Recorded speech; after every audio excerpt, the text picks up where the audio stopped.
On espère toujours qu'un catcheur puisse avoir une longue carrière une fois qu'il se lance. Bien sûr, tout le monde ne peut pas durer aussi longtemps qu'un Terry Funk, un Mick Foley ou un Ric Flair, mais réussir à tenir quelques décennies avant de raccrocher les bottes reste l'objectif de la plupart des lutteurs. Malheureusement, tout le monde n'a pas ce luxe. Certains doivent prendre leur retraite prématurément, souvent à cause d'une blessure. Mais alors, qui sont les plus grands exemples de carrière brisée trop tôt? C'est exactement ce que nous allons voir maintenant, en commençant par Jason Jordan. Dans le courant des années 2010, NXT a vu émerger plusieurs grandes équipes, parmi lesquelles trois noms se démarquaient particulièrement: The Revival, DIY et American Alpha. Tandis que The Revival a poursuivi sa carrière avec succès à l'AEW sous le nom de FTR et que DIY a offert aux fans une rivalité exceptionnelle avant de reformer leur équipe dans le roster principal, American Alpha n'a jamais atteint les mêmes sommets. Et pour cause, si Chad Gable est parvenu à s'imposer en solo comme un excellent catcheur de mid-card, capable de mener sa propre faction avec Alpha Academy, Jason Jordan, lui, a vu son parcours en solo avorter avant même de réellement commencer. Mais que s'est-il passé? Eh bien, tout semblait pourtant bien se dérouler pour lui. En juillet 2017, la WWE dévoile un scénario selon lequel Jason Jordan serait en réalité le fils caché de Kurt Angle. Une storyline qui laissait entrevoir de grandes choses pour lui. D'ailleurs, tout indiquait qu'un push vers le main event était en préparation, car au fil des mois, le natif de l'Illinois a commencé à s'imposer à Raw, formant une alliance quelque peu tendue avec Seth Rollins. Tout ça devait mener à une rivalité marquante et un match en solo à WrestleMania 34. Hélas, ce match n'aura jamais lieu. Avant même que l'histoire ne puisse atteindre son point culminant, une grave blessure au cou force Jason Jordan à s'éloigner des rings. Initialement, on pensait qu'il serait absent pendant 1 an, mais au fil du temps, les médecins se montrent de plus en plus pessimistes sur sa récupération. Et finalement, la sentence tombe, il ne sera plus jamais autorisé à catcher. Un immense gâchis, surtout quand on sait que la WWE comptait faire de lui l'une de ses futures grandes stars. Toutefois, l'histoire de Jason Jordan ne s'arrête pas totalement. En guise de consolation, il trouve une nouvelle place au sein de la WWE en tant que producteur en coulisses. Ce n'est évidemment pas le destin qu'il espérait, mais au moins il est toujours impliqué dans le monde du catch et reste employé par la compagnie. Et d'ailleurs, son travail en interne est très apprécié. Malheureusement, Jason Jordan n'est pas le seul à avoir connu ce genre de transition forcée, car notre prochain sujet a vécu exactement le même destin: Corey Graves. En effet, Graves avait tout le potentiel du monde pour devenir une star de la WWE. Et il ne fait aucun doute que s'il avait une carrière plus longue sur le ring, il aurait fini par atteindre les sommets. Il était d'ailleurs en pleine ascension durant ses années à la Florida Championship Wrestling et à NXT un peu plus tard, au début des années 2010. En fait, c'est à cette période qu'il a eu l'opportunité de défier Seth Rollins pour le titre de champion de NXT. Certes, il n'a pas remporté ce match, mais être placé dans un main event à un stade aussi précoce de sa carrière montrait clairement que la WWE voyait en lui un futur prometteur. Tout indiquait alors qu'il ne tarderait pas à rejoindre le roster principal. Malheureusement pour lui, les choses ne se sont pas déroulées comme prévu. Avant même qu'il ne puisse faire ce grand saut, Graves a subi une sévère commotion cérébrale lors d'un match contre Adrian Neville. Bien qu'il ait pu s'en remettre, une seconde commotion contractée peu de temps après son retour lors d'un match à 6 l'opposant à l'Ascension, Sami Zayn et les Usos s'est révélé bien plus grave. Cette fois-ci, les médecins ont estimé qu'il ne pourrait jamais être autorisé à remonter sur le ring. Aujourd'hui, nous sommes bien plus conscients des dangers liés aux blessures à la tête, en particulier lorsqu'elles se répètent sur une courte période. C'est d'ailleurs ce qui a contraint Bret Hart à prendre sa retraite en 2000. Ainsi, lorsqu'on lui a conseillé de penser à sa santé et à son avenir, Corey Graves a pris la difficile décision de quitter les rings. Mais cela ne signifiait pas pour autant qu'il quittait la WWE. Il a alors trouvé une nouvelle voie derrière la table des commentateurs, un rôle qu'il occupe toujours aujourd'hui à NXT, son ancien terrain de jeu. Bien sûr, on imagine tous qu'il aimerait lutter au moins une dernière fois avant que tout soit dit et fait. Et qui sait, peut-être que cela arrivera un jour. Toutefois, Corey Graves est loin d'être le seul catcheur dont la carrière a été brutalement stoppée à cause d'une blessure à la tête. Et non, cette fois-ci nous ne parlerons pas de Bret Hart. Nous parlons de notre prochain sujet, l'homme connu sous le nom de Chris Nowinski. Au début des années 2000, Chris Nowinski semblait destiné à une belle carrière à la WWE. En effet, bien qu'il n'ait pas remporté la première saison de Tough Enough, son passage dans l'émission avait tellement marqué Vince McMahon que ce dernier avait décidé de lui offrir un contrat malgré tout. Tout indiquait donc que l'avenir s'annonçait prometteur pour le jeune rookie lorsqu'il fit ses débuts en tant que heel à Raw en juin 2002.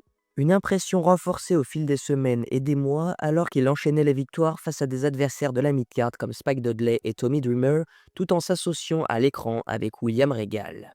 Mais comme tu peux t'en douter, étant donné le sujet de cette vidéo, toute cette ascension allait brutalement s'arrêter. Car en juin 2003, Nowinski subit une grave blessure à la tête lors d'un match. Ce choc, combiné à plusieurs autres traumatismes crâniens antérieurs, lui valut un diagnostic sans appel: il ne serait plus jamais autorisé à remonter sur le ring. Une tragédie certes, mais qui ne l'empêcha pas de transformer cette épreuve en opportunité. Car en tant que docteur diplômé, il se lança alors dans la recherche sur les traumatismes crâniens chez les athlètes. Son travail dans ce domaine lui permit de devenir l'un des plus grands experts du sujet et pas seulement dans le monde du catch. Il s'impliqua aussi dans la prévention des commotions cérébrales dans des disciplines comme le football américain. Aujourd'hui, il est l'une des raisons principales pour lesquelles les protocoles médicaux en matière de blessures à la tête existent, protégeant ainsi la santé de nombreux athlètes de la génération actuelle. Un parfait exemple de quelqu'un qui a su tirer le meilleur d'une situation difficile pour rendre le monde un peu meilleur. Malheureusement, aussi précieux que soient les travaux de Chris Nowinski, il ne pouvait rien contre les blessures au cou, dont une en particulier qui a forcé notre prochain sujet, AJ Lee, à prendre sa retraite prématurée en 2015. Bien sûr, tout le monde se souvient d'AJ Lee, car au début des années 2010, elle était l'une des plus grandes stars féminines de la WWE. En fait, c'est en grande partie grâce à ses contributions aux côtés de Paige que la Women's Revolution a pu voir le jour, ouvrant la voie à des catcheuses comme Becky Lynch, Sasha Banks, Charlotte Flair et Bayley. C'est donc un véritable gâchis qu'AJ n'ait pas pu rester quelques années de plus, car elle aurait parfaitement trouvé sa place au sein de cette nouvelle génération. Mais hélas, sa carrière sur le ring allait prendre fin avant même qu'elle ne puisse assister à cette évolution. Pourquoi ça? Eh bien, certes, sa décision de prendre sa retraite en 2015 était en partie influencée par le départ houleux de son mari CM Punk de la WWE, mais ce n'était pas la seule raison. En réalité, la triple championne des divas avait accumulé de nombreuses blessures au fil des années, notamment au niveau de la colonne vertébrale, à tel point que chaque passage sur le ring représentait un risque majeur de blessures graves au cou. Et lorsqu'elle approchait de la trentaine, continuer dans ces conditions ne semblait tout simplement plus valoir la peine. C'est donc ainsi que quelques mois à peine avant que les Four Horsewomen ne fassent sensation dans le main roster, la jeune femme de Union City décida de tourner la page. Après cela, elle s'éloigna du monde du catch pour un temps, choisissant de se consacrer à sa carrière d'écrivaine. Bien sûr, une question demeure. Ressentira-t-elle un jour l'envie irrésistible de revenir sur le ring, ne serait-ce que pour un dernier match? Peut-être contre une catcheuse comme Bayley ou Roxanne Perez. On imagine bien qu'elle a dû être tentée au fil des années, surtout après le retour de son mari à la WWE. D'ailleurs, elle n'a jamais complètement coupé le pont avec le catch, puisqu'elle a occupé le poste de productrice exécutive de la Women of Wrestling depuis 2021. Mais pour l'instant, aucun retour à la WWE n'est à l'horizon. Reste à voir si cela finira par changer un jour. Ce qui est certain en revanche, c'est qu'il y a une personne qui, elle, ne remontera jamais sur le ring même si elle le souhaitait. Et la raison est simple, la blessure au cou qui a mis fin à sa carrière était si grave qu'elle aurait pu lui coûter la vie. Mais cela ne signifie pas que Tyson Kidd n'a pas trouvé une belle manière de rebondir malgré l'arrêt brutal de sa carrière. Le cas de Tyson Kidd est vraiment un immense gâchis.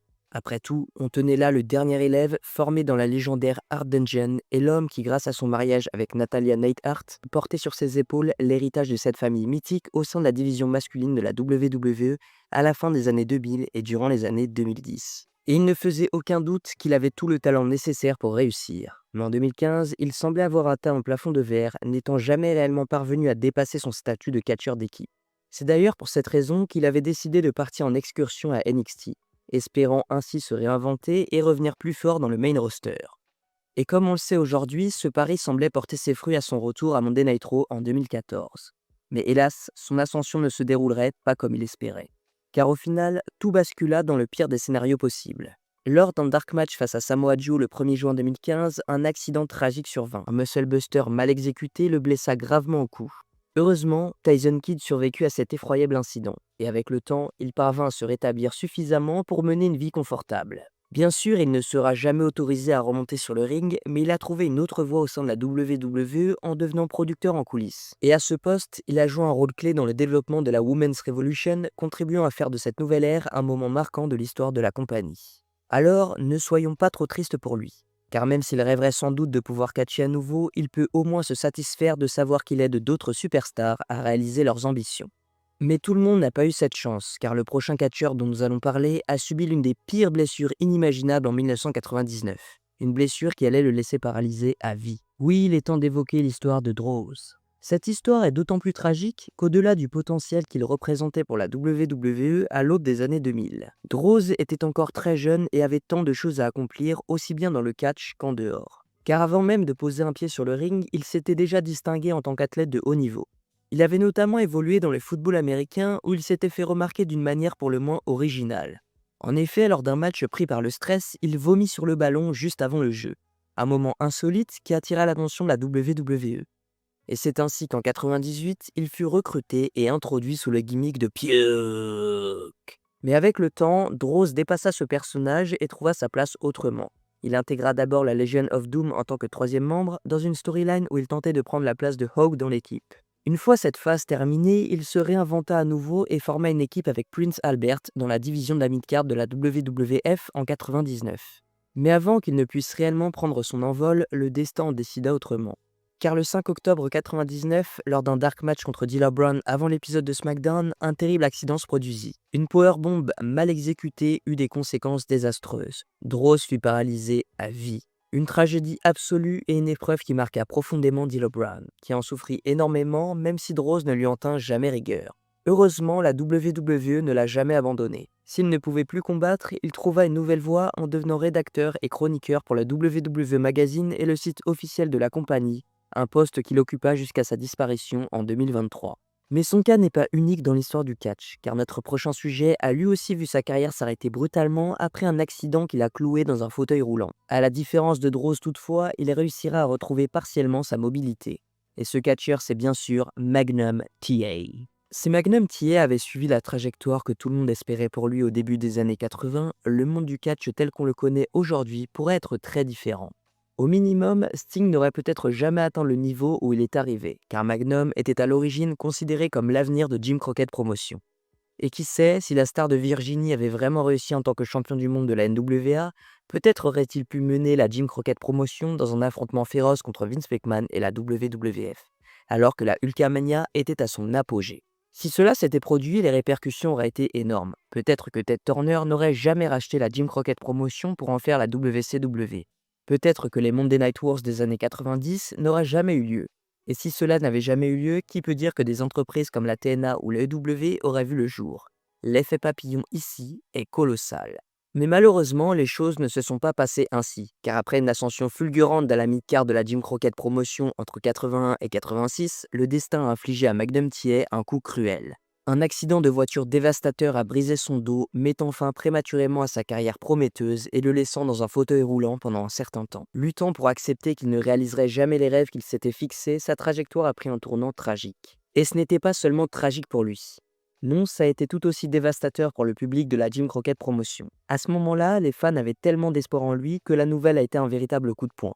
Cela leur a fait encore plus de mal de savoir qu'ils ne le verraient jamais vaincre Ric Flair pour décrocher enfin le titre suprême. Oui, cette blessure a ébranlé toute une génération de fans en faisant l'une des pertes les plus douloureuses de l'histoire du catch. Cependant, malgré les épreuves, Magnum TA a réussi à mener une vie épanouie. Il a trouvé le bonheur, s'est marié et a fondé une famille qui incluait sa belle-fille Tessa Blanchard qui deviendrait à son tour une star de la TNA. Et à l'occasion, la WWE ainsi que le EW ont honoré son héritage en le faisant apparaître dans le public lors de grands événements, un petit mais significatif hommage à ce qu'il aurait pu être. Mais maintenant, tournons notre attention vers un autre nom, un autre dont la carrière a également été tragiquement écourtée. Il s'agit de Richie Steamboat. Quand il s'agissait de Richie Steamboat, il savait qu'il allait avoir du mal, et ce pour une raison évidente. Le poids des attentes était lourd sur ses épaules. En effet, il était le fils du légendaire Ricky the Dragon Steamboat. Et dès le début de sa carrière, le natif de Charlotte savait qu'il serait constamment comparé à son père. Cela dit, il ne laissait pas cela l'affecter. Non, bien au contraire, cela le poussait encore plus à réussir par ses propres mérites. Et c'est exactement ce qui a fait de lui une figure montante après son arrivée à la Florida Championship Wrestling en 2009, suite à un contrat de développement avec la WWE. Rapidement, il grimpa les échelons, devenant non seulement champion par équipe de la FCW aux côtés de Seth Rollins, mais aussi champion de la FCW Jack Briscoe 15 et champion poids lourd de la FCW Florida. Et en effet, en 2012, lorsqu'il fut transféré à NXT, on se disait qu'il ne serait qu'une question de temps avant qu'il soit appelé dans le roster principal. Cela semblait être une certitude qu'il allait briller également là-bas, mais cela ne s'est jamais concrétisé. En effet, lors d'un match contre Cassius Ohno à l'automne de l'année 2012, le fils du Dragon se blessa au dos, ce qui le contraignit à faire une pause d'1 an. Enfin, c'est ce qu'il pensait à ce moment-là. En réalité, cette pause se prolongera bien plus longtemps, car en 2013, alors que l'année touchait à sa fin, aucun retour dans le ring ne semblait en vue. Richie dut alors faire face à une dure réalité. Ses jours de lutte dans le ring étaient probablement terminés. Et c'est exactement ce qui se passa, car après avoir surpris qu'il ne serait pas autorisé à revenir par les médecins, le jeune homme décida que la meilleure chose à faire pour sa santé et son bien-être était de ranger ses bottes et de se retirer complètement du ring. Il choisit plutôt de retourner à une vie plus calme avec sa femme et leurs enfants. Est-ce une fin triste à sa carrière? Bien sûr que oui. Mais ce n'est pas comme si Richie Steamboat n'avait pas une belle vie en 2025. Et il n'est pas le seul lutteur de la WWE à pouvoir dire qu'il mène une vie épanouie après sa retraite. Comme nous le verrons avec notre prochain sujet, Jamie Noble. Si vous regardiez SmackDown au début des années 2000, vous vous souvenez sans aucun doute de Jamie Noble. À l'époque, il faisait partie des têtes d'affiche de la division Cruiserweight de la WWE. Et la raison pour laquelle il était l'un des meilleurs n'était pas seulement qu'il était un excellent performeur dans le ring. Non, c'était aussi parce qu'il avait un personnage de heel incroyable. Celui du pauvre de banlieue, un rôle qu'il incarnait à la perfection. Sérieusement, son travail avec sa petite amie à l'écran Nidia était souvent tellement divertissant qu'il éclipsait presque tout le reste de la division dans laquelle il évoluait. Mais la WWE n'est pas le seul endroit où Jamie Noble a réussi. Non, il parvint aussi à se faire un nom dans des promotions comme la Ring of Honor. C'est d'ailleurs là qu'il remporta un match à 4 contre CM Punk, Christopher Daniels et Samoa Joe, devenant ainsi champion du monde de la ROH, s'assurant ainsi une place à jamais dans leur archive historique. Malheureusement, après son retour à la WWE durant la seconde moitié des années 2000 et après avoir retrouvé une place dans la mid-card, sa carrière fut interrompue en 2009 lorsqu'il subit une blessure au dos lors d'un match contre Sheamus le 2 novembre lors de Raw. Bien qu'on ait d'abord espéré qu'il pourrait récupérer, la blessure s'avéra trop grave et il dut dire adieu à sa carrière dans le ring. Cela dit, il ne dit pas adieu à son rôle de performeur à l'écran, loin de là. Bien qu'il ait passé la majeure partie de son temps à travailler en tant qu'agent en coulisses, Jamie Noble fit quelques retours sur le ring, notamment comme membre de J&J Security, la garde personnelle de Seth Rollins, lors de son règne de WWE Champion en 2014. Ça a permis aux fans modernes de le voir de nouveau divertir le public à sa manière, même si ce n'était pas aussi intense qu'un véritable match. Mais c'est déjà plus que ce que beaucoup d'autres qui ont vu leur carrière brisée par une blessure auraient pu faire. D'ailleurs, cela nous mène directement à notre prochain sujet, quelqu'un qui est reconnu par les fans de lutte comme une véritable légende des rings, Rick Rude. Étant donné tout ce que Rick Rude a accompli au cours de sa carrière, on pourrait ne pas penser à lui comme à quelqu'un qui a dû prendre sa retraite jeune. Et pourtant, c'est exactement ce qui lui est arrivé. C'est en 1994, à seulement 35 ans, qu'il abandonna définitivement la lutte. Bien sûr, il serait resté dans l'industrie en tant que manager, mais après la malheureuse blessure au dos qu'il a subie lors d'un match contre Sting lors d'un événement au Japon, il n'y aurait plus de prise ou d'affrontement pour lui dans le futur. Et quel gâchis, car avant cela, Rick Rude était l'un des meilleurs lutteurs de sa génération. Un véritable prodige dans le ring qui s'est d'abord fait connaître au sein de l'American Wrestling Association de Vert Gain au début des années 80. Puis, une fois cette période terminée, il alla lutter dans des promotions comme la Jim Crockett Promotion, la World Class Championship Wrestling, avant d'arriver finalement à la WWF où il deviendrait champion intercontinental lors de WrestleMania 5, après avoir battu l'Ultimate Warrior pour l'honneur. Même après que sa première aventure à la WWF ait pris fin, il lui restait encore beaucoup à accomplir dans des entreprises comme le CW et la WCW. En fait, à la WCW, il devint champion du monde lorsqu'il remporta le titre mondial international des poids lourds à 3 reprises. Ce serait ce même titre qu'il détiendrait lorsqu'il serait contraint de prendre sa retraite, signifiant qu'il n'avait jamais été battu ou soumis pour ce titre lors de son dernier règne. C'est vrai, techniquement, le Ravishing n'a jamais perdu la ceinture, et cela signifie qu'on pourrait toujours le considérer comme un champion d'une certaine manière, même aujourd'hui. Malheureusement, ce n'est plus quelque chose qu'il peut apprécier, car c'est en avril 99 que le natif du Minnesota est tragiquement décédé à l'âge de seulement 40 ans. Mais Rick Rude n'est pas le seul à avoir été une star des années 80 dont la carrière s'est terminée trop tôt, et heureusement pour notre prochain sujet, il est toujours en vie à ce jour. De qui parlons-nous cette fois-ci? Eh bien, qui d'autre que Nikita Koloff. En effet, entre 84 et 92, il y avait peu de heels aussi détestés que Nikita Koloff. Une grande partie de son meilleur travail se déroula pendant sa période au Carolina, où il travailla principalement pour Jim Crockett Promotion, qui deviendrait plus tard la World Championship Wrestling. Et quand on dit que Nikita Koloff était une star dans les années 80, ce n'est pas une exagération. Durant cette période, il était très courant de le voir dans des programmes de main event contre des légendes comme Dusty Rhodes, Magnum TA, Ric Flair ou encore Wahoo McDaniel, pour n'en nommer que quelques-uns. En effet, si vous étiez un babyface digne de ce nom à la Jim Crockett Promotion à l'époque, il y avait de fortes chances que vous finissiez par être engagé dans une rivalité contre le Russe, tant il dominait la scène. Il atteignit même des sommets en obtenant le NWA World Television Champion, le NWA National Heavyweight Champion et le NWA United States Heavyweight Champion. Et toutes ces distinctions faisaient de lui un made man. Mais malheureusement, ce succès avait une durée de vie bien plus courte que ce que beaucoup avaient anticipé. Mais que s'est-il passé pour provoquer cette fin prématurée ? Eh bien, c'est lors d'un match contre Vader à Halloween Havoc le 25 octobre 92 que le Russian Nightmare souffrit d'une hernie discale au niveau du cou. Bien qu'il ait essayé de revenir sur le ring en disputant quelques matchs, dont un contre Rick Rude, la douleur et le risque de blessures supplémentaires furent trop importants. Il prit donc la décision difficile de raccrocher ses bottes alors qu'il n'avait que 33 ans. Mais que fait-il depuis? Eh bien, il vit une vie longue et heureuse, heureusement, et il a gardé un pied dans l'industrie en maintenant active sa propre petite promotion appelée Universal Wrestling Alliance. Ainsi, même s'il ne peut plus lutter lui-même, il reste impliqué dans l'industrie qu'il aime tant.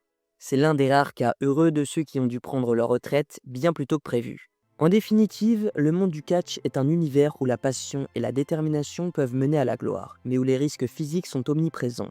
Malheureusement, certaines carrières, aussi brillantes soient-elles, se voient brutalement écourtées par des blessures qui ne laissent d'autre choix que la retraite anticipée. Malgré tout, chacun à sa manière a laissé une empreinte indélébile sur l'industrie, que ce soit par son talent in-ring, son charisme ou son influence en dehors des cordes. Preuve que dans le catch, l'héritage d'un catcheur ne se mesure pas uniquement à la longévité de sa carrière, mais aussi aux moments inoubliables qu'il laisse derrière lui. Ainsi, chaque superstar forcé de raccrocher des bottes prématurément rejoint une liste tragique, mais respectée, prouvant que même les carrières les plus courtes peuvent marquer l'histoire du catch à jamais.